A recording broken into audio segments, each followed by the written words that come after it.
Hello മക്കളെ, എല്ലാവർക്കും സൈലത്തിൻ്റെ മറ്റൊരു മലയാളം ക്ലാസ്സിലേക്ക് സ്വാഗതം. അപ്പോൾ +1 നമുക്ക് ആദ്യത്തെ യൂണിറ്റിൽ വരുന്ന സാധ്യതാ ചോദ്യങ്ങൾ, ഏറ്റവും പ്രധാനപ്പെട്ട കുറച്ച് ചോദ്യങ്ങളാണ് എന്ത് ചെയ്യുന്നത് നമ്മൾ ഈ വീഡിയോയിൽ ഡിസ്കസ് ചെയ്യുന്നത്. അപ്പോൾ മാക്സിമം മക്കൾ എന്ത് ചെയ്യുക, ഫ്രണ്ട്സിനൊക്കെ ഷെയർ ചെയ്ത് കൊടുക്കുക. നിങ്ങൾക്ക് ഇഷ്ടപ്പെട്ടിട്ടുണ്ടെങ്കിൽ മക്കൾ കമൻറ്റ് ചെയ്യുക. അതേപോലെ തന്നെ എന്താണ്, നിങ്ങൾക്ക് ഇനി ഏതെങ്കിലും ചാപ്റ്റേഴ്സ് ഇതുപോലെ ആവശ്യമുണ്ടെങ്കിൽ എന്ത് ചെയ്യുക, ഈ വീഡിയോയുടെ താഴെ എന്ത് ചെയ്യുക, മക്കൾ കമൻറ്റ് ചെയ്യാം. ഓക്കെ, അപ്പോൾ നമ്മൾക്ക് ഇത്രയും പാഠഭാഗങ്ങളാണ് ആദ്യത്തെ യൂണിറ്റിൽ വരുന്നത്. സന്ദർശനം എന്ന് പറയുന്നത് ഒരു കവിതയാണ്, ഓർമ്മയുടെ ഞരമ്പ് കഥയാണ്. സന്ദർശനം എഴുതിയിരിക്കുന്ന ആരാണ്? ബാലചന്ദ്രൻ ചുള്ളിക്കാടിന്റെ മനോഹരമായിട്ടുള്ള കഥയാണ്. ഓർമ്മയുടെ ഞരമ്പ് കവിതയാണ്, ഓർമ്മയുടെ ഞരമ്പ് ഒരു കഥയാണ്. പേരുകൾ നഷ്ടപ്പെടുന്നവർ, മത്സ്യം. ഇങ്ങനെ 4 പാഠഭാഗങ്ങളാണ് ആദ്യത്തെ യൂണിറ്റിൽ നമുക്ക് പഠിക്കാനുള്ളത്. അപ്പോൾ ഇതിൽ നിന്ന് നമുക്ക് പരീക്ഷയ്ക്ക് ചോദിക്കാൻ സാധ്യതയുള്ള സാധ്യതാ ചോദ്യങ്ങളാണ്. അപ്പോൾ അതിനു മുമ്പ് പ്രവേശകം അല്ലെ, പ്രവേശകത്തിൽ നമ്മൾ ജൊനാഥൻ ലിവിങ്സ്റ്റൺ എന്ന കടൽക്കാക്കയെ കുറിച്ചാണ് നമ്മൾ പറയുന്നത് അല്ലെ. ജൊനാഥൻ എന്ന് പറയുന്നത് മറ്റ് കടൽക്കാക്കകളിൽ നിന്നൊക്കെ വ്യത്യസ്തനായിട്ടുള്ള ഒരു കടൽക്കാക്കയായിരുന്നു. കാരണം ബാക്കിയുള്ള കടൽക്കാക്കകളൊക്കെ എന്താ ചെയ്തിരുന്നത്, അവര് കടൽക്കരയിൽ അല്ലെ അവശിഷ്ടങ്ങൾക്ക് വേണ്ടിയിട്ട് അലഞ്ഞു തിരിഞ്ഞ് നടക്കുന്നു. കടലിന്റെ മുകളിൽ താഴ്ന്നു പൊങ്ങി നടക്കുന്ന മത്സ്യങ്ങളെ മാത്രം അല്ലെ, മീൻ തലപ്പുകൾക്ക് പുറകെ മാത്രം പോയിരുന്ന മത്സ്യങ്ങളെ അല്ലെ പിടിച്ചിരുന്ന കടൽക്കാക്കകളെയായിരുന്നു അവൻ സാധാരണ കണ്ടു വളർന്നുകൊണ്ടിരുന്നത് അല്ലെ. അപ്പൊ പക്ഷെ ചിറക് എന്തിനാണുള്ളത്? പറക്കാനാണ്. അപ്പൊ ചിറകിന്റെ അനന്തമായ പറക്കുക എന്ന് പറയുന്ന സാധ്യതകളെ ആരും ഉപയോഗപ്പെടുത്തിയിരുന്നില്ല കടൽക്കാക്കകൾ അല്ലെ. അപ്പോൾ അങ്ങനെയാണ് എന്ത് ചെയ്യുന്നത്, കടൽ പരപ്പിന് മുകളിലേക്ക് അല്ലെ ഇരുളിനെ കീറി മുറിച്ച് ആകാശത്തിന്റെ വിശാലതയിലേക്ക് ആര് പറക്കാൻ ശ്രമിക്കുന്നത്?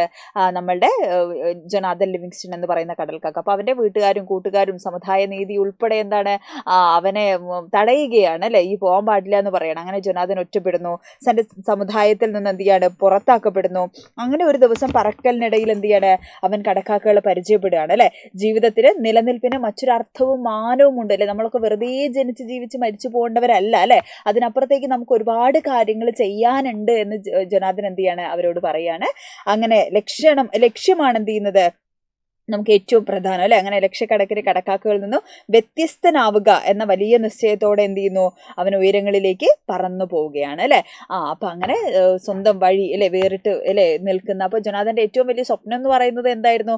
തന്റെ വർഗം അല്ലെ, തന്റെ ജനം എന്ത് ചെയ്യണം, തനിക്ക് പുറകെ അല്ലെ ആകാശത്തിലേക്ക് ഇരുളിനെ കീറി മുറിച്ചു പോകുന്ന പക്ഷികളായിട്ട് മാറണം എന്നുള്ളതായിരുന്നു ജൊനാഥന്റെ സ്വപ്നം അല്ലെ. അപ്പൊ ജൊനാഥൻ ലിവിങ്സ്റ്റൺ എന്ന് പറയുന്ന കടൽക്കാക്ക ഒരു പ്രതീകമാണോ? ജൊനാഥനിൽ നിന്ന് നിങ്ങൾക്ക് ലഭിക്കുന്ന പ്രചോദനങ്ങൾ എന്തൊക്കെയാണ് എന്നൊക്കെയുള്ള തരത്തിൽ ചിലപ്പോൾ എന്ത് ചെയ്യാം, ചോദ്യങ്ങൾ വരാം അല്ലെ. അപ്പോൾ റിച്ചാർഡ് ബാക്കിന്റെ പ്രസക്തമായിട്ടുള്ള ചെറിയ നോവലാണ് ജൊനാഥൻ ലിവിങ്സ്റ്റൺ എന്ന് പറയുന്ന കടൽക്കാക്ക. അപ്പോൾ ജൊനാഥൻ മറ്റ് കടൽക്കാക്കകളിൽ നിന്ന് എന്ത് ചെയ്യാണ്, വളരെ വ്യത്യസ്തനായിരുന്നു. അത് ബാക്കിയുള്ള കടൽക്കാക്കകൾ എന്താണ്, ഈ മീൻ തലപ്പുകൾക്ക് വേണ്ടി മാത്രം പറക്കുന്ന സമയത്ത് ജൊനാഥൻ എന്ത് ചെയ്യാണ്, കടൽ പരപ്പുകൾക്ക് മുകളിലേക്ക് പറക്കുകയാണ് അല്ലെ. ആരും പറക്കാത്ത ആകാശത്തിന്റെ പരിധിയില്ലാത്ത ഉയരങ്ങൾ കീഴടക്കാൻ എന്ത് ചെയ്യാണ്, നമ്മുടെ ജൊനാഥൻ ലിവിങ്സ്റ്റൺ ആഗ്രഹിക്കുകയാണ്. അങ്ങനെ ഉയരത്തിൽ പറക്കുന്നവർ മാത്രമേ എന്ത് ചെയ്യുള്ളൂ, റിസ്ക് എടുക്കാണ്ട് ജീവിതത്തിൽ നമുക്ക് എന്ത് ചെയ്യാൻ പറ്റില്ല, എവിടെ എത്താൻ പറ്റില്ല അല്ലെ. അപ്പോൾ ഓരോ ഫാമിലിയിലും നമ്മൾ നോക്കിക്കഴിഞ്ഞാൽ അതിൽ വേറിട്ട് ചിന്തിക്കുന്ന, വേറിട്ട് യാത്ര നടത്തിയിട്ടുള്ള ആളുകളായിരിക്കും എപ്പോഴും എന്ത് ചെയ്തിട്ടുള്ളത്, വിജയം നേടിയിട്ടുണ്ടാവും അല്ലെ. അപ്പൊ തലമുറകളായി മീൻതലകൾക്ക് പുറകെ പായുന്ന സാധാരണ ജീവിതം എനിക്ക് വേണ്ടായിരുന്നു എന്ന് ജൊനാഥൻ പറയാണ് അല്ലെ. അവന് വേണ്ടത് എന്താണ്, എനിക്ക് അങ്ങ് ഉയരങ്ങളിലേക്ക് എൻ്റെ ചിറകിന്റെ അനന്തമായ സാധ്യത ഉപയോഗിച്ച് എന്ത് ചെയ്യണം, എനിക്ക് ആകാശത്തോളം പറക്കണം എന്നുള്ളതായിരുന്നു ജൊനാഥന്റെ ഏറ്റവും വിശാലമായിട്ടുള്ള അല്ലെ ഏറ്റവും വലിയ സ്വപ്നം എന്ന് പറയുന്നത് അല്ലെ. അങ്ങനെ ഒരു പച്ചം കടൽക്കാക്കകൾക്ക് പുതിയ സ്വപ്നം നൽകിക്കൊണ്ട് എന്ത് ചെയ്യാണ്, കിനാവുകള് അല്ലെ ലോകത്തെ പരിവർത്തിപ്പിക്കുക അല്ലെ, ഇരുണ്ട രാത്രിയുടെ സ്വപ്നങ്ങളിലെ മറികടന്നു കൊണ്ട് എന്ത് ചെയ്യാണ്, ഉയരങ്ങളെ കീഴടക്കുക എന്നുള്ള ലക്ഷ്യമൊക്കെ ആയിരുന്നു ജൊനാഥൻ ഉണ്ടായിരുന്നത്. അപ്പോൾ ഇങ്ങനെ ഒരുപാട് ആളുകൾ അല്ലെ, സ്വാമി വിവേകാനന്ദൻ ആവട്ടെ, ശ്രീനാരായണ ഗുരു ആവട്ടെ, അബ്ദുൽ കലാം ആവട്ടെ, ഇങ്ങനെ ഒരുപാട് ആളുകൾ എന്ത് ചെയ്തിട്ടുണ്ട്, ഇങ്ങനെ ചിന്തിച്ച് മുന്നേറിയതിന്റെ ഫലം നമ്മൾ അല്ലെ കണ്ട് അറിഞ്ഞ് വായിച്ച് മനസ്സിലാക്കിയിട്ടുണ്ട് അല്ലെ. അപ്പൊ ഇങ്ങനെ ഒരുപാട് അല്ലെ നമ്മൾ ഇന്ന് അനുഭവിക്കുന്ന സ്വാതന്ത്ര്യങ്ങൾക്കും സൗഭാഗ്യങ്ങൾക്കും ഒക്കെ പിറകില് അനേകം മനുഷ്യരുടെ ത്യാഗങ്ങളുണ്ട് അല്ലെ. അവരുടെയൊക്കെ എന്താണ്, പ്രയത്നത്തിന്റെ ഫലമാണ് നമ്മൾ ഇന്ന് അല്ലെ ജീവിക്കുന്ന മനോഹരമായ ജീവിതം എന്ന് പറയുന്നത്. അപ്പോൾ എല്ലായ്പ്പോഴും എല്ലാ ആളുകളും ഒരുപോലെ ജീവിച്ചു കഴിഞ്ഞാൽ എന്ത് ചെയ്യില്ല, ജീവിതം മഹത്തരമൊന്നും ആവൂല അല്ലെ. അതിൽ വേറിട്ട കാഴ്ചപ്പാടുകൾ ഉണ്ടാവണം, വ്യത്യസ്തതകൾ ഉണ്ടാവണം. ആ വ്യത്യസ്തതകളെ സ്വീകരിക്കുമ്പോൾ കൂടിയാണ് എന്ത് ചെയ്യുന്നത്, ലോകം കുറച്ചുകൂടെ മനോഹരമായി തീരുന്നതെന്നുള്ളത് നമ്മൾ മനസ്സിലാക്കുക. നമ്മുടെ ആദ്യത്തെ പ്രവേശകത്തിന് ശേഷമുള്ള ആദ്യത്തെ കവിത ഏതാണ്? സന്ദർശനം എന്ന് പറയുന്ന കവിതയാണ്. മലയാളത്തിൻ്റെ ഏറ്റവും പ്രിയപ്പെട്ട കവിയായിട്ടുള്ള എക്കാലത്തെയും പ്രിയപ്പെട്ട കവിയായിട്ടുള്ള ബാലചന്ദ്രൻ ചുള്ളിക്കാടാണ് സന്ദർശനം എന്ന് പറയുന്ന പ്രണയാനുഭവത്തിൻ്റെ തീവ്രമായ ആവിഷ്കാരമായിട്ടുള്ള നമ്മുടെ എഴുതിയിട്ടുള്ളത് സന്ദർശനം എന്ന് പറയുന്ന കവിത എഴുതിയിട്ടുള്ളത്. അദ്ദേഹം ജൂലൈ 30 പറവൂരിലാണ് ജനിച്ചിട്ടുള്ളത്. വിജയലക്ഷ്മി ടീച്ചർ, നമുക്കറിയാം 8ാം ക്ലാസ്സിലൊക്കെ നമ്മൾ അവരുടെ കവിതയൊക്കെ പഠിച്ചിട്ടുണ്ട് അല്ലേ. ഇതായിരുന്നു കവിത, പുതുവർഷം എന്ന് പറയുന്ന കവിതയൊക്കെ പഠിച്ചിട്ടുണ്ട്. അപ്പോൾ അവരുടെ ഭാര്യയാണ് കേട്ടോ. അപ്പോൾ ഒരുപാട് സിനിമകളിൽ, സീരിയലുകളിൽ, കൃതികളൊക്കെ എഴുതിയിട്ടുള്ള ആളാണ് നമ്മുടെ ബാലേന്ദ്ര ചുള്ളിക്കാട്. അപ്പോൾ ഈ ഒരു പാഠഭാഗത്ത് നിന്ന് നമുക്ക് ചോദിക്കാൻ സാധ്യതയുള്ള ഒരു ചോദ്യം അല്ലേ, പ്രണയത്തിൻ്റെ ഭൂതവർത്തമാനങ്ങളുടെ നിറഭേദങ്ങൾ ബാലചന്ദ്രൻ ചുള്ളിക്കാട് എങ്ങനെയാണ് കവിതയിൽ അവതരിപ്പിക്കുന്നത്? പ്രണയത്തിൻ്റെ ഭൂതവർത്തമാനങ്ങളുടെ നിറഭേദങ്ങൾ ബാലചന്ദ്രൻ ചുള്ളിക്കാട് എങ്ങനെയാണ് അവതരിപ്പിക്കുന്നത് എന്നുള്ളതാണ്. അപ്പോൾ നമ്മൾ കവിത വായിക്കുമ്പോൾ തന്നെ നമുക്കറിയാം പ്രണയത്തിൻ്റെ ഭൂതകാലം അല്ലെ, പ്രണയത്തിലായിരിക്കുന്ന കാലം, പ്രണയത്തിൻ്റെ ഭൂതകാലം ഏതാണ്?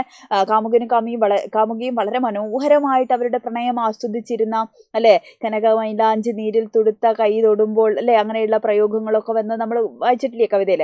അപ്പം അങ്ങനെ മനോഹരമായ കാമുകിയോടൊപ്പം ഉണ്ടായിരുന്ന അല്ലെ, അവൾ ചിരിക്കുന്ന, അവൾ നോക്കുന്ന അല്ലെ, അവളുടെ നെറ്റിയിലെ കുങ്കുമപ്പൂ പോലെയുള്ള സന്ധ്യാസമയങ്ങളിൽ അവരൊന്നിച്ചിരുന്ന ഓർമ്മകൾ, ഇങ്ങനെ ഒരുപാട് ഓർമ്മകൾ എന്ത് ചെയ്യുന്നുണ്ട്, ഭൂതകാല സ്മരണകളിൽ ചുള്ളിക്കാട് പങ്കുവയ്ക്കുന്നുണ്ട് അല്ലേ. പിന്നെ എന്താണ്, കാമുകിയുടെ നോട്ടം കൃഷ്ണകാന്തങ്ങളുടെ കിരണങ്ങളോട് ഉപമിക്കുന്നത്, ആ പ്രകാശകിരണങ്ങളിലേക്ക് ഉള്ളിലെ ചില്ലകൾ പൂത്തു എന്ന് പറയുന്നത്, ഇങ്ങനെ അനിർവചനീയമായിട്ടുള്ള പ്രയോഗങ്ങളിലൂടെ അല്ലേ, വളരെ മനോഹരമായിട്ടുള്ള അനുഭവങ്ങളാണ് ആർക്ക് ലഭിച്ചതെന്ന് പറയുന്നുണ്ട്, ചുള്ളിക്കാട് അല്ലേ, കാമുകന് ലഭിച്ചതെന്ന് പറയുന്നു. വർത്തമാനകാലം ആകുമ്പോഴത്തേക്ക് എന്ത് ചെയ്തിരിക്കുകയാണ്, ഭൂതകാലത്തിൽ പ്രണയത്തിൻ്റെ വളരെ ഊഷ്മളമായിട്ടുള്ള മനോഹരമായിട്ടുള്ള കാലമാണ്. വർത്തമാനകാലമാകുമ്പോൾ എന്ത് ചെയ്യണം, ഈ പ്രണയത്തിൽ മാറ്റം സംഭവിക്കുകയാണ് അല്ലെ, പ്രണയം എന്ത് ചെയ്യാണ്, ഏകദേശം നഷ്ടപ്പെട്ട് കഴിഞ്ഞിരിക്കണം അല്ലെ, നഷ്ടപ്രണയത്തിൻ്റെ അവസ്ഥയാണ് വർത്തമാനകാലം എന്ന് പറയുന്നത്. അപ്പോൾ അവർ പിരിയാനായി, ഇനി ഒരിക്കലും കാണാതിരിക്കാനായി യാത്രാമൊഴി പറയുന്ന അല്ലെ സിറ്റുവേഷനിലാണ് കവിതയുള്ളത്, അല്ലെങ്കിൽ വർത്തമാനകാലം ഉള്ളത്. അങ്ങനെ ജീവിതം പോലെ പകൽ വെളിച്ചം പൊലിയുന്ന വേളയിൽ തൊണ്ടയിൽ ഇങ്ങനെ വാക്കുകളൊക്കെ അല്ലെ, ഒരു ഏകാന്തരോധനം, കരച്ചിലിങ്ങനെ ഇവിടെ ഇങ്ങനെ കുടുങ്ങി നിൽക്കുകയാണ്, കരയാൻ പറ്റുന്നില്ല അല്ലെ, ഒരു ഏകാന്തരോധനം എന്ത് ചെയ്യാണ്, അയാളെ കീറി മുറിക്കുകയാണ് അല്ലെ. അങ്ങനെ വർത്തമാനകാലത്തിൽ എന്ത് ചെയ്യാണ്, മരണവേഗത്തിൽ ഓടുന്ന വണ്ടികൾ, സത്ര ചുമരുകൾ, അല്ലേ, നരകരാത്രികൾ എന്നൊക്കെ പറയുന്നുണ്ട് അല്ലേ. അതായത് കാമുകി ഇല്ലാത്ത അദ്ദേഹത്തിൻ്റെ വർത്തമാന ജീവിതം എന്ന് വെച്ചാൽ അത്ര ദുരിതമാണ്. അപ്പോൾ ആ സിറ്റുവേഷനിലും അയാൾ ഭയങ്കരമായിട്ട് ഡെസ്പായി പോകുന്ന സമയത്തും അദ്ദേഹത്തിൻ്റെ ഓർമ്മകളിൽ വരുന്നത് ആരാണ് സാന്ത്വനമായി വരുന്നത് അല്ലെ, കാമുകിയുടെ മുഖമാണ് എന്ത് ചെയ്യുന്നത്, ജനനാന്തര സാന്ത്വനമായിട്ട് എന്ത് ചെയ്യുന്നത്, അനാഥബോധത്തിലും ഏകാന്തതയിലും ഒറ്റപ്പെടലിലും ഒക്കെ അല്ലെ അയാളുടെ മനസ്സിൽ അപ്പോഴും സമാധാനം നൽകുന്നത് ആരാണ്, കാമുകിയുടെ മുഖം തെളിയുന്നു എന്നാണ് പറയുന്നത്. യാത്ര പറയുവാൻ നിർബന്ധിതനാകുന്ന സമയത്തും നന്ദി ചൊല്ലുന്നതിൽ അർത്ഥമില്ല എന്നുകൂടെ കവി തിരിച്ചറിയുന്നുണ്ട്. അങ്ങനെ അഴിമുഖം അല്ലെ, കരച്ചിലിന് അഴിമുഖം പണ്ടേ കണ്ട് പിരിഞ്ഞവരാണ് അല്ലെ, അതുകൊണ്ട് ഇനി നന്ദി പറയുന്നതിലൊന്നും അർത്ഥമില്ല എന്നർത്ഥമാണ് എന്ത് ചെയ്തത് കവിത അവസാനിക്കുന്നത്. അടുത്തത് ഓർമ്മയുടെ ഞരമ്പ് എന്ന് പറയുന്ന കഥയാണ്. KR മീര മലയാള ചെറുകഥാ സാഹിത്യത്തിൽ ഏറ്റവും ശക്തയായിട്ടുള്ള ഒരു സ്ത്രീ സാന്നിധ്യമാണ് അല്ലെ. 1970 ഫെബ്രുവരി 19 അവർ ജനിച്ചിട്ടുള്ളത്. ഓർമ്മയുടെ ഞരമ്പ്, മോഹമഞ്ഞ, ഒരുപാട് കൃതികൾ അല്ലെ, ആരാച്ചാര്, ഒരുപാട് പ്രധാനപ്പെട്ട കൃതികൾ അവരെഴുതിയിട്ടുണ്ട്. അപ്പോൾ ഓർമ്മയുടെ ഞരമ്പ് എന്ന് പറയുന്ന കഥയിൽ പ്രധാനപ്പെട്ട കഥാപാത്രമായി വരുന്നത് ഒരു വൃദ്ധയാണ്. ഒരു മുറിക്കുള്ളിൽ മാത്രം ഒതുങ്ങിക്കഴിയുന്ന, അത്രയും ശാരീരികമായിട്ട് തളർച്ചകൾ അനുഭവിക്കുന്ന അത്രയും വൃദ്ധയായിട്ടുള്ള ഒരു അമ്മുമ്മയാണ് ഇതിലെ കഥാപാത്രം എന്ന് പറയുന്നത് കേട്ടോ. അപ്പോൾ അവരുടെ ചെറുമകൻ എന്ത് ചെയ്യാണ്, വിവാഹം കഴിക്കുകയാണ്. അപ്പോൾ ആ ചെറുമകൻ വിവാഹം കഴിച്ചുകൊണ്ടിരുന്ന പെൺകുട്ടിക്ക് ആദ്യമൊന്നും ഈ അമ്മമ്മനെ ഇഷ്ടമല്ല അല്ലേ. പക്ഷേ ഈ അമ്മുമ്മയായിട്ട് സംസാരിക്കുന്നു. 9 വയസ്സ് മുതലുള്ള ഈ അമ്മുമ്മയുടെ കഥകളൊക്കെ ഈ അമ്മുമ്മ പറയാണ്. അങ്ങനെ പറഞ്ഞ് മിണ്ടി ഈ പെൺകുട്ടി തിരിച്ചറിയാണ്, ഈ അമ്മുമ്മ എൻ്റെ തന്നെ വേറൊരാളാണല്ലോ അല്ലെ, ഈ അമ്മുമ്മ കടന്നു വന്ന വഴിയിൽ കൂടെ തന്നെയാണല്ലോ ഞാനിപ്പോൾ കടന്നു പോകുന്നത്. അപ്പോൾ ഏത് തലമുറകൾ കഴിഞ്ഞാലും സ്ത്രീകൾ അല്ലെ, എല്ലാ തലമുറയിലും പെണ്ണുകൾ എന്താണ്, സമാനമായിട്ടുള്ള ജീവിത അവസ്ഥകളിലൂടെ, അനുഭവങ്ങളിലൂടെയാണ് കടന്നു പോകുന്നതെന്ന് എന്ത് ചെയ്യുന്നു, നമ്മളുടെ കഥ പറഞ്ഞു വെക്കുകയാണ്. ഓക്കെ, അപ്പോൾ നമ്മളുടെ കഥയിൽ അല്ലേ, അപ്പോൾ എല്ലാ തലമുറയിലുള്ളയും സ്ത്രീകളെ തമ്മിൽ ബന്ധിപ്പിക്കുന്ന ഒരു കാണാച്ചങ്ങലയാണ് അവർ. സ്ത്രീകളുടെ ജീവിതത്തിൽ അനുഭവിക്കുന്ന സമാനത നിറഞ്ഞിരിക്കുന്ന അനുഭവങ്ങൾ എന്ന് പറയുന്നത് കേട്ടോ. ആണധികാരം എന്ന് പറയുന്നത് സ്ത്രീകളുടെ ജീവിതത്തെ അല്ലെങ്കിൽ ജീവിതത്തിന് മുന്നിൽ ഉയർത്തുന്ന വെല്ലുവിളികളെ എന്ത് ചെയ്യുന്നു, വളരെ ഉറച്ച ബോധ്യത്തോടുകൂടെ അല്ലെ, കണ്ണാടിയുടെ മുമ്പിൽ നിന്ന് സ്വയം തിരിച്ചറിയുന്ന പെൺകുട്ടിയിലേക്കാണ് എന്ത് ചെയ്യുന്നത്, കഥ അവസാനം കൊണ്ടു ചെന്നെത്തിക്കുന്നത് കേട്ടോ. അപ്പോൾ കഥയിൽ പ്രധാനപ്പെട്ട ഒരു ചോദ്യം എന്ന് പറയുന്നത്, ഓർമ്മയുടെ ഞരമ്പ് എന്ന ശീർഷകം നൽകുന്ന സാധ്യതകൾ എന്തെല്ലാം എന്നുള്ളതാണ്. അപ്പോൾ ഓർമ്മയുടെ ഞരമ്പ്, അപ്പോൾ ആ പേര് തന്നെ ഓൾറെഡി ടീച്ചർ പറഞ്ഞു കഴിഞ്ഞു അല്ലേ. അപ്പോൾ ഇതിലുള്ള 3 തലമുറയ്ക്ക് അപ്പുറത്തുള്ള പെൺകുട്ടിയാണ് ഈ അമ്മമ്മ. ഈ കുട്ടിയുടെ 3 തലമുറയ്ക്ക് അപ്പുറത്തുള്ള ആളാണ്. അപ്പോൾ അതിനിപ്പുറത്തുള്ള പെൺകുട്ടി പുതിയ കാലത്ത് ജീവിക്കുന്ന കുട്ടിയാണ്. പക്ഷേ ഈ അമ്മമ്മ പറഞ്ഞ പല കാര്യങ്ങളും പറഞ്ഞു നോക്കുമ്പോൾ ഈ അസ്വാതന്ത്ര്യം തന്നെയാണല്ലോ അല്ലെ, ഈ ചങ്ങലക്കെട്ടുകളൊക്കെ ആരും അനുഭവിക്കുന്നുണ്ട്, താനും അല്ലെ. ഈ അമ്മമ്മയ്ക്ക് നഷ്ടപ്പെട്ടു പോയ പോലെ വ്യക്തിത്വവും സ്വത്വബോധവും അല്ലെ, തൻ്റെ സർഗാത്മകമായിട്ടുള്ള കഴിവുകളും ജീവിതവും ഒക്കെ എന്ത് ചെയ്യേണ്ടി വരും, ഇങ്ങനെ ഞാൻ മാറ്റി വെക്കപ്പെടേണ്ടി വരുമല്ലോ അല്ലെ. ഈ ആണധികാര വ്യവസ്ഥയ്ക്കുള്ളിൽ തന്നെയാണല്ലോ താനും ജീവിക്കുന്നത് എന്ന് എന്ത് ചെയ്യാണ് ഇവിടെ എഴുത്തുകാരി എന്ത് ചെയ്യാണ്, തിരിച്ചറിയാണ്. ഓക്കെ, അപ്പോൾ ഇവിടെ തലമുറകൾ മാറിയാലും മാറാതെ തുടരുന്ന പെൺജീവിത പ്രതിസന്ധിയാണ് അല്ലെ. എല്ലാ തലമുറയിലെയും സ്ത്രീകളെ പരസ്പരം ബന്ധിപ്പിക്കുന്ന ഓർമ്മയുടെ ഞരമ്പിനെ കുറിച്ചാണ് ഇവിടെ സൂചിപ്പിക്കുന്നത്. അപ്പോൾ നമ്മൾ അനുഭവിക്കുന്ന അസ്വാതന്ത്ര്യങ്ങളെ കുറിച്ച് അല്ലെ, ജീവിതത്തിൽ ഒരു തരത്തിലും എന്താണ് സ്വാതന്ത്ര്യമില്ലാതായി പോകുന്ന അവസ്ഥയെക്കുറിച്ച് ഈ ദാമ്പത്യം കുടുംബജീവിതം എന്ത് ചെയ്യുന്നു, സ്ത്രീകളുടെ ജീവിതത്തെ അടപടലം മാറ്റുന്നുണ്ട് എന്ന് പറയുന്ന ആ ഒരു യാഥാർത്ഥ്യത്തെ ആര് റിയലൈസ് ചെയ്യാണ്, ഈ പെൺകുട്ടി ഇവിടെ തിരിച്ചറിയാണ് അല്ലെ. അപ്പോൾ ആ ബോധ്യം പെൺകുട്ടിക്ക് ഉണ്ടായി എന്നുള്ള തെളിവാണ് അവസാനം ആ പെൺകുട്ടി സ്വന്തം മുഖം ഇങ്ങനെ നോക്കി അത് തിരിച്ചറിയുന്നത്. ഓക്കെ, അടുത്തത് വളരെ പ്രധാനപ്പെട്ട മറ്റൊരു ചോദ്യമാണ്. ഓർമ്മയുടെ ഞരമ്പ് എന്ന കഥയിലെ വൃദ്ധയുടെ കഥകളിൽ അവരുടെ ജീവിതം അടയാളപ്പെട്ട് കിടക്കുന്നത് എങ്ങനെയാണ് എന്ന് വിശദീകരിക്കാനാണ് പറഞ്ഞത്. ഓക്കെ, അപ്പോൾ സമകാലിക സാഹിത്യത്തിലെ വളരെ ശക്തമായിട്ടുള്ളൊരു ശബ്ദമാണ് KR മീരയുടെ ശബ്ദം കേട്ടോ. അതായത് ഒരുപാട് അത്തരത്തിലുള്ള കഥകൾ അവർ എഴുതിയിട്ടുണ്ട്. അപ്പോൾ ഓർമ്മയുടെ ഞരമ്പ് എന്ന് പറയുന്ന കഥയിലെ പ്രധാനപ്പെട്ട കഥാപാത്രമാണ് വൃദ്ധ അല്ലെ. അപ്പോൾ ആ വൃദ്ധ എഴുതിയ എന്താണ് കഥകളിൽ അല്ലെ അവരുടെ ജീവിതം അടയാളപ്പെട്ട് കിടക്കുന്നത് എങ്ങനെയെന്നുള്ളതാണ് അല്ലെ. അപ്പോൾ ചിതറിയ ഓർമ്മകളായി ഈ കഥയിൽ കാണുന്നത് എന്താണ്, വൃദ്ധയുടെ തന്നെ ജീവിതമാണ്. ഓക്കെ, വൃദ്ധ എഴുതിയിരിക്കുന്ന കഥകളിൽ വൃദ്ധയുടെ തന്നെ ജീവിതമാണ് കാണുന്നത്. അപ്പോൾ ഒരു സ്വാതന്ത്ര്യ സമര സേനാനിയുടെ ഭാര്യയൊക്കെ ആയിരുന്നു ഈ അമ്മമ്മ അല്ലെ. സ്വാതന്ത്ര്യ സമര സേനാനിയുടെ ഭാര്യയൊക്കെ ആയിരുന്നു. പക്ഷെ ഒരിക്കൽ പോലും എന്ത് ചെയ്തിട്ടില്ല, സ്വാതന്ത്ര്യമൊന്നും അനുഭവിച്ചിട്ടില്ല അമ്മ അല്ലെ. സ്വാതന്ത്ര്യ സമര സേനാൻ്റെ ഒക്കെ പുറത്തായിരുന്നു. പലപ്പോഴും ഫെമിനിസത്തെ കുറിച്ച് ആളുകൾ തമാശയായിട്ട് പറയുന്ന ഒരു കാര്യമാണ്, ഫെമിനിസം എന്ന് പറയുന്നത് ചെരുപ്പ് പോലെയാണെന്നാണ്. പുറത്തൊക്കെ പോയിട്ട് നമ്മൾ പുരുഷന്മാരും സ്ത്രീകളൊക്കെ പോയി പ്രസംഗിക്കും. എന്താ പ്രസംഗിക്കും, സ്ത്രീവാദം അങ്ങനെയാണ്, സ്ത്രീകൾക്ക് സ്വാതന്ത്ര്യം വേണമെന്നൊക്കെ പ്രസംഗിക്കും. പക്ഷെ വീട്ടിൽ കയറുമ്പോൾ ചെരുപ്പ് ഇടുവോ, ഇല്ല, ചെരുപ്പ് നമ്മൾ പുറത്ത് വയ്ക്കും. അതേപോലെയാണ് സ്ത്രീവാദം വീട്ടിന്റെ പുറത്താണ്, അകത്ത് ആരും ഗയിച്ചില്ല. അങ്ങനെ ഗയിച്ചുന്ന ആളുകൾ വളരെ വിരളമാണ് എന്നുള്ളതാണ്. ഓക്കെ, അപ്പോൾ വൃദ്ധയുടെ ആദ്യത്തെ കഥ എന്താണ്, നിരാശയാണ് അല്ലെ. അപ്പോൾ അവരുടെ പൊതുജീവിതം അല്ലെ ഒക്കെ നഷ്ടപ്പെട്ടു പോയ, ആദ്യം തന്നെ വള്ളത്തോളുടെ കയ്യിൽ നിന്ന് എന്താ പറയുക അംഗീകാരം നേടിയിട്ടുള്ള ഒരു എഴുത്തുകാരിയാണ്. അപ്പോൾ അവരുടെ ആ മോഹങ്ങൾ മുഴുവൻ എന്ത് ചെയ്യാണ്, വ്യർത്ഥമായി പോവാണ് അല്ലെ, ഒന്നുമല്ലാതായി തീരുകയാണ്. അവരുടെ എഴുത്ത് ജീവിതം, അവരുടെ സാമൂഹ്യ ജീവിതം അല്ലെ ഒക്കെ ഒന്നുമല്ലാതായി തീരുന്ന സ്ത്രീയുടെ ജീവിതത്തെ, സ്വപ്നങ്ങളെയാണ് നമ്മൾ ആദ്യത്തെ കഥയിൽ ആ നിരാശയാണ് കാണുന്നത്. വൃദ്ധയുടെ രണ്ടാമത്തെ കഥ ആണുങ്ങളുടെ കള്ളപ്പേരിലെ കഥ എഴുതുന്നതിനെ കുറിച്ചാണ്. ആദ്യത്തെ കഥ എന്താ എഴുതിയത്, സ്വാതന്ത്ര്യ സമര സേനാനിയുടെ ഭാര്യയായിട്ടും ഒരു വീടിൻ്റെ ഉള്ളിൽ അല്ലെ, സ്വാതന്ത്ര്യ സമര സേനാനിയുടെ ഭാര്യയായിട്ട് ഒരു വീടിൻ്റെ ഉള്ളിൽ എന്താണ് ഒതുങ്ങിപ്പോകുന്ന അല്ലെ, ആ നിരാശയാണ് വൃദ്ധയുടെ ആദ്യത്തെ കഥയിൽ കാണുന്നത്. രണ്ടാമത്തെ കഥ എന്താണ്, പുരുഷന്റെ പേരിൽ അല്ലെ കഥ എഴുതുന്ന, ആണുങ്ങളുടെ പേരിൽ കഥ എഴുതുകയാണ് ഒരു സ്ത്രീ. കാരണം സ്ത്രീകൾക്ക് പിന്നെ എന്താണ് ആളുകൾ സ്വീകരിക്കില്ല അല്ലെ, സ്ത്രീകൾ എഴുതുന്ന കഥകളൊന്നും സ്വീകരിക്കുക, അങ്ങനെ പുരുഷന്റെ പേരിൽ എഴുതുകയാണ്.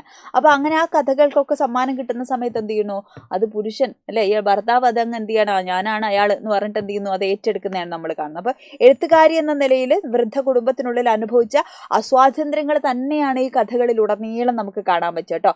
ആദ്യത്തെ കഥയിലാണെങ്കിലും രണ്ടാമത്തെ കഥയിലാണെങ്കിലും ഈ വൃദ്ധയായ അമ്മമ്മയുടെ ജീവിതം തന്നെയാണ് പ്രതീകവൽക്കരിക്കുന്നത് നമുക്ക് പറയാം.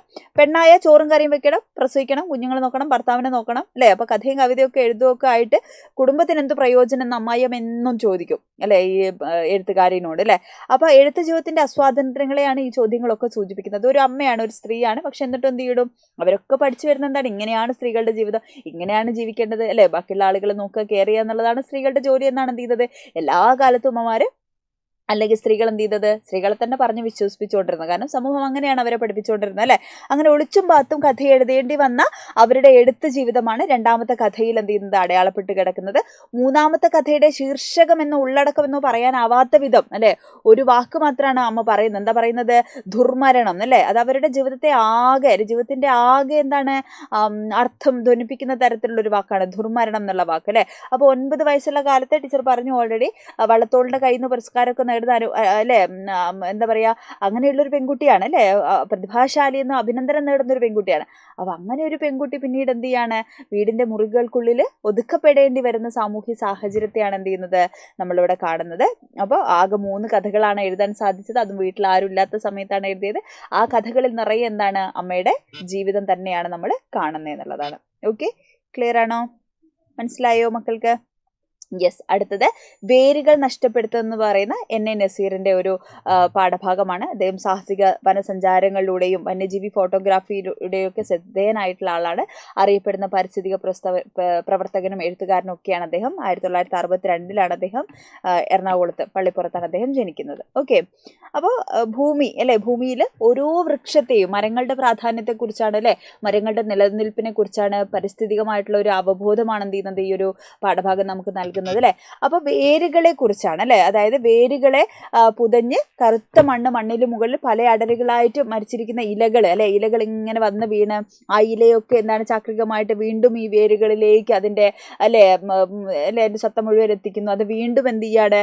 അപ്പം അങ്ങനെ ഭൂമിയുടെ തന്നെ അല്ലെ നിലനിൽപ്പിനെ കുറിച്ച് കൂടിയാണ് എന്ത് ചെയ്യുന്നത് ഇവിടെ സൂചിപ്പിക്കുന്നത്. അപ്പോൾ സമകാലിക യാഥാർത്ഥ്യങ്ങളിലേക്ക് നമ്മളിവിടെ എത്തി. ഓക്കെ, അപ്പം ഇങ്ങനെ എന്താണ് നമ്മളുടെ ഭൂമിയിൽ നിലനിൽക്കുന്ന അല്ലേ, അതായത് മരങ്ങളില്ലെങ്കിൽ ഒരിക്കലും നമുക്ക് ജീവിക്കാൻ പറ്റില്ല അല്ലേ. അപ്പോൾ ഈ മരങ്ങൾ നിലനിൽക്കുന്നത് കൊണ്ടാണ് നമുക്ക് എന്ത് ചെയ്യാൻ പറ്റുന്നത്, നല്ല ശുദ്ധവായു ലഭിക്കുന്നത്, നല്ല വെള്ളം ലഭിക്കുന്നത്, ഭൂമിയെ നിലനിർത്തുന്നതിൽ കുന്നുകളും മരകളും ഒക്കെ അതേപോലെ നിലനിർത്തുന്നതിലൊക്കെ വേരുകൾക്ക് എന്താണ് ശക്തമായിട്ടുള്ള പങ്കുണ്ട് അല്ലേ. അപ്പോൾ പുതിയ കാലത്ത് നമ്മൾ എന്ത് ചെയ്യാണ്, ഈ പ്രകൃതിയെ നശിപ്പിക്കുന്നതിൻ്റെ ഭാഗമായിട്ട് ഏറ്റവും കൂടുതൽ അല്ലേ നമ്മൾ ചൂഷണം ചെയ്യുന്നത് വനങ്ങളെയാണ്, വനസമ്പത്താണ്. വനനശീകരണമാണ് ഏറ്റവും വലിയ പ്രധാനപ്പെട്ട പ്രശ്നം എന്ന് പറയുന്നത്. അതിൻ്റെ അനന്തരഫലങ്ങളാണ് നമ്മൾ ഇന്ന് എന്ത് ചെയ്യുന്നത്, അനുഭവിച്ചുകൊണ്ടിരിക്കുന്നത്. പല വികസനത്തിൻ്റെയും ഭാഗമായിട്ട് നമ്മൾ എന്ത് ചെയ്യുന്നു അല്ലേ, പ്രകൃതിയെ ചൂഷണം ചെയ്യാണ്.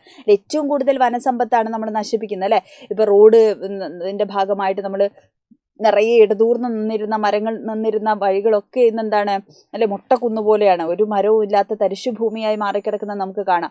ഇതുപോലെ എന്താണ് നമ്മളുടെ ശുദ്ധവായു അല്ലേ എല്ലാം മലിനമായി കൊണ്ടിരിക്കുകയാണ്. ഇപ്പം നമുക്കറിയാം ഉരുൾപൊട്ടൽ പോലെയുള്ള ഭീകരമായിട്ടുള്ള ദുരന്തങ്ങളൊക്കെ, മണ്ണൊലിപ്പിനെ ഏറ്റവും കൂടുതൽ ഒരു പരിധി വരെ തടയുന്ന എന്താണ്, മരങ്ങളാണ്. അപ്പോൾ ഇപ്പോൾ കാട്ടിലേക്ക് കൂടെ നമ്മൾ കയറുകയാണ്. ഇപ്പോൾ റിസോർട്ടുകളും ഇതൊക്കെ എവിടെയാണ്, കാടുകളിലാണ് നമ്മൾ നിർമ്മിക്കുന്നത് അല്ലേ. അപ്പോൾ അതുകൊണ്ട് തന്നെ എന്ത് ചെയ്യുന്നു, ഈ വനസമ്പത്ത് ഒരു പരിധി വരെ നമുക്ക് നഷ്ടപ്പെടണം. അപ്പോൾ വനത്തിൻ്റെ അല്ലെങ്കിൽ കാടുകളുടെ മരങ്ങളുടെ പ്രാധാന്യത്തെക്കുറിച്ച്, പരിസ്ഥിതിയെ നിലനിർത്തേണ്ടതിൻ്റെ ആവശ്യകതയെക്കുറിച്ചൊക്കെയാണ് എന്ത് ചെയ്യുന്നത് ഈ ഒരു പാഠഭാഗത്ത് നമ്മൾ പഠിക്കുന്നത്. അപ്പോൾ ഇവിടെ ചോദ്യം, ഓരോ വൃക്ഷവും വേരുകളിലൂടെ ആകാശത്തോളം ഉയർന്നു നിൽക്കുന്നത് ആസ്വദിക്കണമെങ്കിൽ നാം വേരുകൾക്കൊപ്പം ഭൂമിയോളം താഴണം. കാട് നൽകുന്ന ജീവിത പാഠങ്ങൾ എന്തൊക്കെയാണെന്നാണ് ചോദിക്കുന്നത് അല്ലേ. അപ്പം നമ്മൾ മരങ്ങൾ, അതിൻ്റെ വേരിൻ്റെ ദൃഢത, അതിൻ്റെ പ്രാധാന്യം നമുക്ക് മനസ്സിലാവണമെങ്കിൽ അല്ലേ, അതിൻ്റെ ഫലം നമുക്ക് തിരിച്ചറിയണമെങ്കിൽ എന്ത് ചെയ്യണം, വേരുകളിലൂടെ ആകാശത്തോളം ഉയർന്നു നിൽക്കുന്ന മരത്തെ നമുക്ക് ആസ്വദിക്കാനാവണം. അതെങ്ങനെ ആസ്വദിക്കാനാവുക, അതിനെ വേരോളം താഴണം എന്നാണ് പറയുന്നത്. ഓക്കെ, അതായത് നമ്മൾ മനുഷ്യൻ അവൻ്റെ അടങ്ങാത്ത ആഗ്രഹങ്ങൾക്ക് വേണ്ടി നമ്മൾ ഓരോന്നായിട്ട് ഇല്ലായ്മ ചെയ്യാണ്. ഭൂമിയിലെ ഓരോ സാധനങ്ങളും നമ്മൾ എന്ത് ചെയ്യാണ്, ഇല്ലായ്മ ചെയ്തുകൊണ്ടിരിക്കുന്ന ഒരു കാലഘട്ടത്തിലാണ് നമ്മൾ ജീവിക്കുന്നത് അല്ലേ. അപ്പോൾ നമ്മളെന്താണ് മണ്ണിൻ്റെ ആഴങ്ങളിലേക്ക് അല്ലേ വേരൂഴ്ന്നി അല്ലേ അതിൻ്റെ ശിഖരങ്ങളിലേക്ക് എന്ത് ചെയ്യാണ്, അതിൻ്റെ എന്താ പറയുക അല്ലേ മണ്ണിൽ നിന്ന് വലിച്ചെടുക്കുന്ന സാധനങ്ങളൊക്കെ അല്ലെ വേരുകളിലൂടെ വലിച്ചെടുത്തിട്ടാണ് എന്ത് ചെയ്യുന്നത്, അതത്ര മനോഹരമായിട്ട് ഉയരങ്ങളിലേക്ക് അതിന് അത്ര ദൃഢതയോടുകൂടെ വളരാൻ സാധിക്കുന്നത് അല്ലേ. അപ്പം അങ്ങനെ വേരുകളുടെ സൗന്ദര്യം അല്ലെ അത് നമുക്ക് തിരിച്ചറിയണമെങ്കിൽ എന്ത് ചെയ്യണം, പുതിയ കാലത്ത് നമ്മൾ അവനവൻ്റെ വേരുകൾ പോലും മറക്കുന്ന മനുഷ്യരാണ്. നമുക്ക് കുടുംബമായിക്കോട്ടെ, നാടാവട്ടെ അല്ലേ, നമ്മളുടെ ഇതൊക്കെ ശിഥിലമായിക്കൊണ്ടിരിക്കുന്ന ഒരു കാലമാണ്. വേരുകൾ പോലും മറക്കുന്ന മനുഷ്യൻ്റെ കാലത്ത് അവനെങ്ങനെയാണ് വെറുതെ മരങ്ങളുടെ വേരുകളെ കുറിച്ച് അന്വേഷിക്കേണ്ട ആവശ്യമുണ്ടോ എന്നുള്ളതാണ് അല്ലേ. അപ്പോൾ താൻ മാത്രമല്ല എല്ലാ ജീവജാലങ്ങളും ഭൂമിയുടെ അവകാശിയാണ് എന്ന് തിരിച്ചറിയുന്നിടത്താണ് എന്ത് ചെയ്യുന്നത്, നമ്മൾ ഈ പറയുന്ന പ്രകൃതിയൊക്കെ നമ്മൾ ചേർത്ത് നിർത്തുന്നത് അല്ലേ. പരിസ്ഥിതിയുടെ സന്തുലനം വേരുകളുടെ പോലെ ആർദ്രതയുടെയും അലിവിൻ്റെയും ആഴങ്ങൾ കണ്ടെത്താൻ സാധിച്ചാലാണ് എന്ത് ചെയ്യുന്നത്, പ്രകൃതിയെ സ്നേഹിക്കാനും മനസ്സിലാക്കാനും ഒക്കെ നമുക്ക് തരുന്നു എന്ന് പറയുന്നത്. അപ്പോൾ കാട് നൽകുന്ന പാഠങ്ങൾ ഓരോന്നും എന്താണ്, വളരെ വലുതാണ് അല്ലേ. അപ്പോൾ ആകാശത്തെ തൊടാനായിരുന്ന വൃക്ഷത്തിൻ്റെ കരങ്ങൾക്ക് അല്ലെങ്കിൽ ശിഖരങ്ങൾക്ക് എന്താണ് അത്രയും കരുത്ത് നൽകുന്നത് എന്താണ്, അതിൻ്റെ ആഴത്തിലുള്ള വേരുകളാണ് അല്ലേ. അപ്പോൾ വേരുകളുടെ ആ ഒരു വലുപ്പം അല്ലെ അതിൻ്റെ ഒരു ദൃഢത മനസ്സിലാണെങ്കിൽ നമ്മൾ എന്ത് ചെയ്യണം? വേരുകളോടൊപ്പം ഭൂമിയോടൊപ്പം താഴ്ന്ന് അല്ലെ അതിനെ കൂടെ ചേർത്ത് നിർത്തി അല്ലെ അതിൻ്റെയൊക്കെ പ്രാധാന്യം തിരിച്ചറിഞ്ഞ് ഇതെല്ലാം ഉണ്ടെങ്കിലേ നമുക്കും ജീവിക്കാനാവൂ എന്ന് പറയുന്ന പ്രാധാന്യം തിരിച്ചറിയുമ്പോൾ മാത്രമാണ് എന്ത് ചെയ്യുന്നത്? അതൊക്കെ നമുക്ക് തിരിച്ചറിയാനാവുള്ളൂ എന്നാണ് എഴുത്തുകാരൻ പറയുന്നത്. ഓക്കെ, അടുത്ത നമ്മളുടെ പാഠഭാഗം എന്ന് പറയുന്നത് മത്സ്യം എന്ന് പറയുന്ന കവിതയാണ്. ഓക്കെ, മലയാളത്തിലെ വളരെ പ്രധാനപ്പെട്ട ഉത്തരാധുനിക കവികളിൽ ഒരാളാണ് ടി.പി. രാജീവൻ. നമ്മളുടെ പാലേരി മാണിക്യം ഒരു പാതിരാ കൊലപാതകം എന്നൊക്കെ പറയുന്ന ആ സിനിമയൊക്കെ ഉണ്ടല്ലോ, അപ്പോൾ അതിൻ്റെ കൃതിയൊക്കെ എഴുതിയിട്ടുള്ള ആളാണ്. KTN കോട്ടൂർ എഴുത്തും ജീവിതവും, പുറപ്പെട്ടു പോകുന്ന വാക്ക്, അങ്ങനെ ഒരുപാട് കൃതികൾ എഴുതിയിട്ടുള്ള ഉത്തരാധുനിക കവികളിൽ ഒരാളാണ്. ഉത്തരാധുനിക കവിത എന്ന് പറഞ്ഞു കഴിഞ്ഞാൽ അതായത് വളരെ ലളിതമായിരിക്കും, പക്ഷെ ഗഹനമായിട്ടുള്ള ആശയങ്ങൾ അല്ലെ വളരെ വിശാലമായിട്ടുള്ള കാര്യങ്ങളെ ഉൾക്കൊള്ളുന്ന കവിതകളായിരിക്കും എന്നാണ് പറയുന്നത്. അപ്പോൾ ഈ ഒരു കവിത എന്ന് പറയുന്നത് മത്സ്യം എന്ന് പറയുന്നത് ചെറുതുകളുടെ അതിജീവനമാണ്. ഓക്കെ, ചെറുതുകളുടെ സാധാരണക്കാരായ അരികുവൽക്കരിക്കപ്പെട്ട പാർശ്വവൽക്കരിക്കപ്പെട്ട മനുഷ്യരുടെ പ്രതീകമാണ് ഇവിടെ മത്സ്യം എന്ന് പറയുന്നത് അല്ലെ. ഒറ്റപ്പെട്ടു പോകുന്നതിന്റെ അരക്ഷിതാവസ്ഥയും ഒറ്റയ്ക്കാണെങ്കിലും പൊരുതി ജീവിക്കാനുള്ള ശ്രമങ്ങളും ഇക്കാലത്തെ മനുഷ്യന്റെ പ്രത്യേകതയായിട്ട് നമുക്ക് പറയാൻ പറ്റും അല്ലെ. മനുഷ്യ ജീവിതത്തെ അസ്വസ്ഥമാക്കുന്ന പല സാഹചര്യങ്ങളെയും പ്രതീകാത്മകമായിട്ട് മത്സ്യത്തിൽ എന്ത് ചെയ്യാൻ പറ്റുന്നു? നമുക്ക് കാണാനാവുന്നു എന്നുള്ളതാണ്.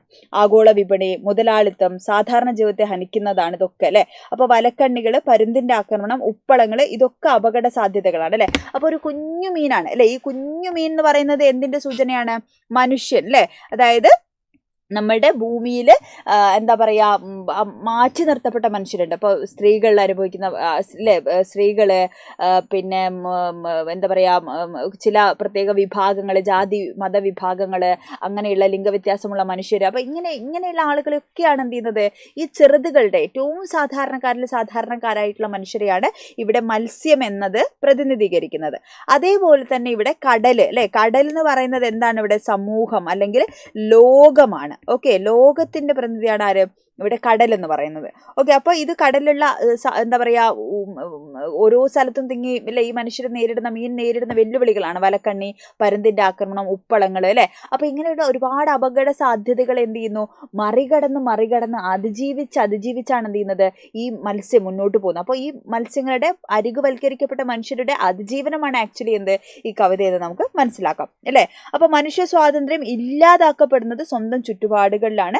ആ ചുറ്റുപാടുകളുടെ നാശം നമ്മുടെ ആവാസ വ്യവസ്ഥയുടെ നാശത്തെ തന്നെയാണ് എന്ത് ചെയ്യുന്നത്?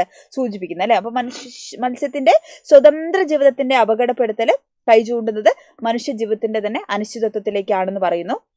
മനുഷ്യ സ്വാതന്ത്ര്യത്തെയാണ് മത്സ്യം പ്രതിദാനം ചെയ്യുന്നത്.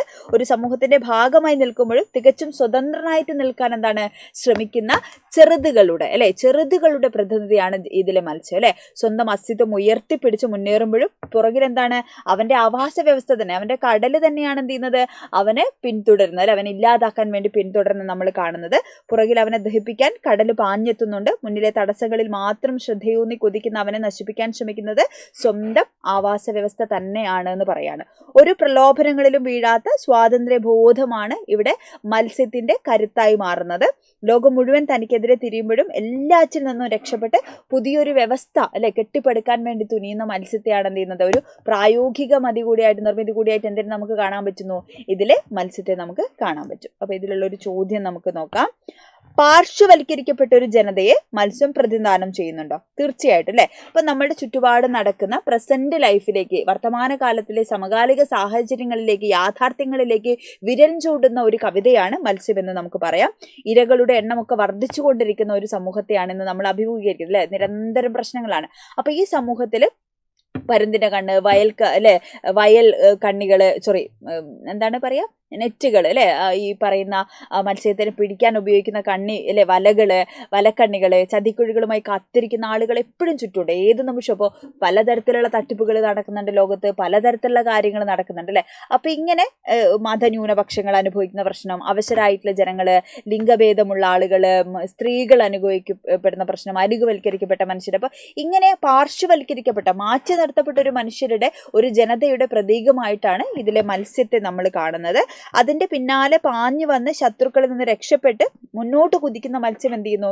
ചെറുതുകളുടെ അതിജീവനത്തെ, അല്ലാതെ ഇത്തരത്തിലുള്ള സാധാരണക്കാരായ മാറ്റി നിർത്തപ്പെട്ട മനുഷ്യരുടെ അതിജീവനത്തിൻ്റെ, അവർക്ക് മുന്നോട്ട് പോകാനുള്ള ആ ഒരു അതിജീവനത്തിൻ്റെ എന്താ പറയുക സൂചനയായിട്ട് നമുക്ക് കാണാൻ പറ്റുന്നു. പ്രലോഭനങ്ങളിൽ വഴങ്ങാതെ സ്വതന്ത്രമായിട്ട് നിൽക്കുന്നവനെ വേട്ടയാടി പിടിക്കുന്ന തന്ത്രമാണ് കവിതയിലും എന്ത് ചെയ്യുന്നത് നമുക്ക് കാണാനാവുന്നത്. അപ്പോൾ ഇങ്ങനെ ചെറുതുകളുടെ പ്രതീകമാണ് മത്സ്യം എന്ന് പറയുന്നത്. കടൽ അല്ലെ അവൻ്റെ ആവാസ വ്യവസ്ഥ എന്ന് പറയുന്നത് എന്താണ്? ലോകത്തെ അല്ലെങ്കിൽ സമൂഹത്തെയാണ് നമുക്ക് അവിടെ അതിലൂടെ കാണാൻ പറ്റുന്നത്. അപ്പോൾ ഇത്രയുമാണ് നമ്മളുടെ ആദ്യത്തെ യൂണിറ്റിലുള്ള പ്രധാനപ്പെട്ട പാഠഭാഗങ്ങൾ. അപ്പോൾ പാഠഭാഗങ്ങൾ പറഞ്ഞു തന്നുകൊണ്ടാണ് എന്ത് ചെയ്തത് ടീച്ചർ ഓരോ ചോദ്യങ്ങൾ പറഞ്ഞു തന്നിട്ടുള്ളത്. അപ്പോൾ നിങ്ങൾ കമൻറ്റ് അല്ലേ, നിങ്ങൾക്ക് ഇനി ഏതെങ്കിലും പാഠഭാഗങ്ങൾ കുറച്ചുകൂടി വിശദമായിട്ട് വേണമെങ്കിലൊക്കെ എന്ത് ചെയ്യുക, മക്കൾ കമൻറ്റ് ചെയ്യുക, മാക്സിമം ഫ്രണ്ട്സിനെ കൂടെ ഷെയർ ചെയ്ത് കൊടുക്കുക. അപ്പോൾ ഓൾ ദി ബെസ്റ്റ്.